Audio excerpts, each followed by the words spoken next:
Yarian ang dami guys, palargan na siya guys. Ka-prepare na ng mga crew sa BC sa lubid para ma-secure ang lubid, tapos malarga na.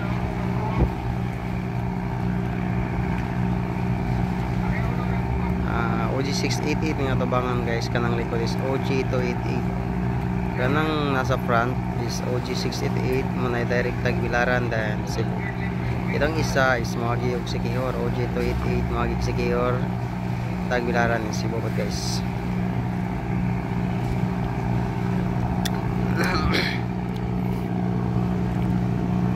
Traka ning kwansa guys, ni swing out na siya guys, kay palarga na siya.